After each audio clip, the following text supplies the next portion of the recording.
are. It's the end of chapter 16, and we are wrapping up static charge. So what I thought I would do is the same thing I would do if you were here live sitting in class, and that is to go through a concept map. We did a lot of these last year. You know the routine. In the end, you're going to end up with something that looks similar to this, but I thought instead of just giving it to you, I would do the whole song and dance and talk our way through it. So if you take a look at the material that we've covered in this unit, one of the main things we started with, if I were to break it down into maybe 4 main ideas, first thing we discussed at length would be charge. We then discussed how charges could create field lines. And it's by those field lines that the charges apply a force.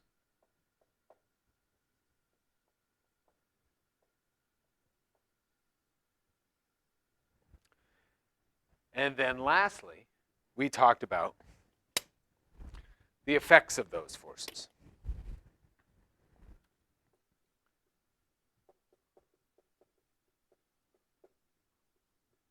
All right, so if I sort of kept this as my organizing principle, when it comes to charges, what are some of the things that we've discussed? Yeah, that's right. We've talked about the fact that we have protons carry a positive charge. Electrons carry a negative charge. And hopefully, we also talked about alpha particles.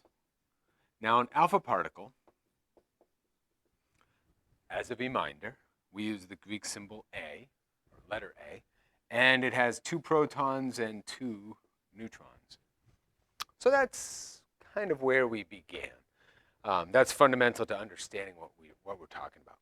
Now, when it comes to charge, probably the most important concept of the entire unit is going to be the law of conservation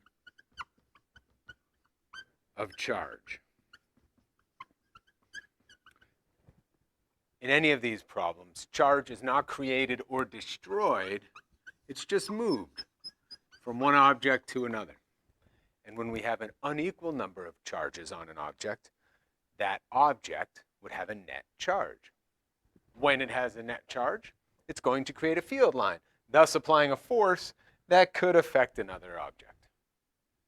All right, so we started way back at the beginning, and some of this goes back to last unit, where we can charge things 3 different ways.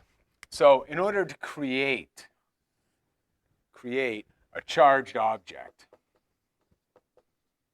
let me fix that, charged with a D,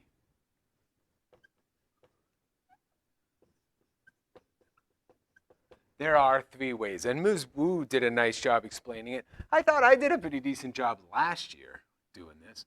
So for charged objects, we could charge them by a process of friction.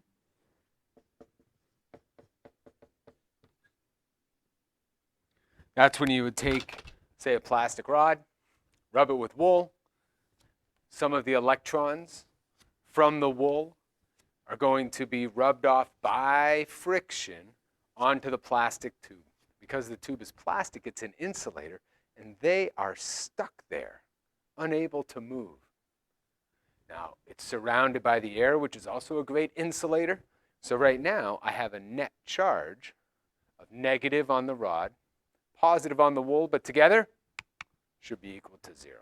So we can charge things by friction. And usually I draw a little simple picture of a plastic tube and some wool. That gets the point across. Next way we can charge something would be by contact. Now, I think the easiest example of charging something by contact is if I were to get a charge on this tube, I can bring it over to my electroscope and actually physically transfer that charge. So I'm going to do that if I rub the plastic tube with the trapped electrons, they can jump over onto my electroscope, and then they're going to spread out as much as possible onto those two pieces of foil. And now I have something that is charged by contact. All right. Yeah, I know. It's really easy. Good. The last one would be charging by induction. And this is the one, this is actually my favorite one, because this one you have to think a little bit about. If I have two spheres, both are made of conducting aluminum, and if I hold them up against each other, now they're in contact. If I were to rub this tube here and get a negative charge on it, as I bring it close to the first sphere, there's a force on the negative charges that are in that metal, causing them to push away. What's going to happen, because they're in contact right now, is some of those electrons are going to jump over to the other sphere to get farther and farther away. Now, if I separate them, before I pull the tube away, some of the electrons are going to be trapped on this sphere, excess electrons, and this side will be lacking in electrons, thus have a positive charge. Now I can test that if I bring it over to my electroscope, which, believe it or not, still has a negative charge on there, but I'm going to make sure it's charged negatively. If I bring my positively charged sphere towards it, those leaves are going to get closer together because those excess electrons are going to be attracted to this positive sphere, and they're going to repel each other less. If I take my negatively charged sphere, charged by induction, and bring it closer, it's going to cause those spheres to move out even more. It's pretty minor at this. Oh yeah. It worked. Charging, creating a static charge, so we have unequal charges on objects, allows them to apply a force to other objects. All right, cool. Now, field lines.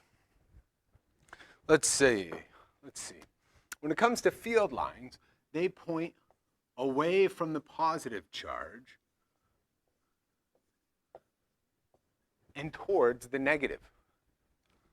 By now, that should be a piece of cake. I'm sort of drawing these separately. If they were within the same region, they would obviously affect each other. Now, we could start with the easiest problems with electric field lines, such as when it's in one dimension. Wait, I think that just means it's a point. We looked at it when they were on the number line in 2D. Or we could have vectors, or we could have charges, that force us to add the vectors, to add the electric field as vectors. Okay. One of the most common types of problems is one where we have to find where the electric field is equal to 0. All right.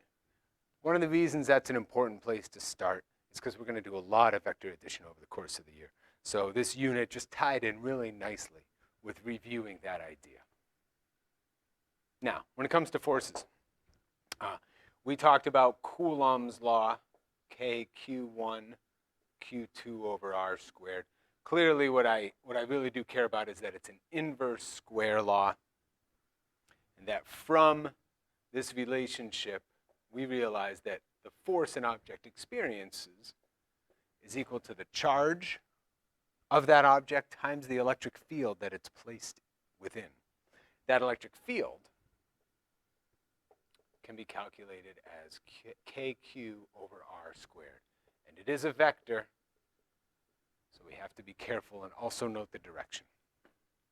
All right, when it comes to the effects on other charges, one of the types of problems that I hope we get to is that if you have, say, a wall and a charged pith ball, P-I-T-H. And if the wall has a charge and the pith ball has a charge, we could calculate the forces associated. Now, how does one go about that? Hopefully you remember. We would look at all of the different vectors involved. So we would have tension, mg, and which way would that force of which way would the force of electrical repulsion be acting? Yeah, that's right. Fe, that way. The other thing we're going to look at when it comes to the effects of electric fields, and this plays a huge role in our future units, is if we have an electric field that could easily be created between two charged plates, if I place a charge within that field, it will experience a force. When it experiences a force, it's going to cause it to accelerate, and we can go back to the sum of the forces causes the mass to accelerate, so that QE equals MA. And solve it from there. All right? Now, did I just teach you anything? Nope. But I was at least able to attempt to review and show you sort of all these things tied together. The idea of charges and the law of conservation of charge. And then how do we get unequal charges onto objects? As long as we obey the law of conservation of charge, conceptually it's pretty easy. Now, these unequally charged objects would thus create fields around them. And those fields apply a force. And the force can cause something to happen to an object. Namely, it accelerates. Or could be at rest. And the effects of those forces, I'm just going to finish my circle because it looks nicer. Yeah? One last thing when it comes to fields, we would have gotten into, I believe, looking in the past from the future, we should have been talking also about how charged plates create an electric field. Such a big concept going forward. And that those field lines go from positive to negative. They even curl a little bit around the edge. And we can talk about how a charge, when placed in here, would experience a force downwards. Yeah. All right, I thought I'd try a video at the board. Doesn't it feel good to be back at the board in our class? It looks good. I hope your chart looks nicer than mine. I'm sure it does. I'll answer any questions in just a bit.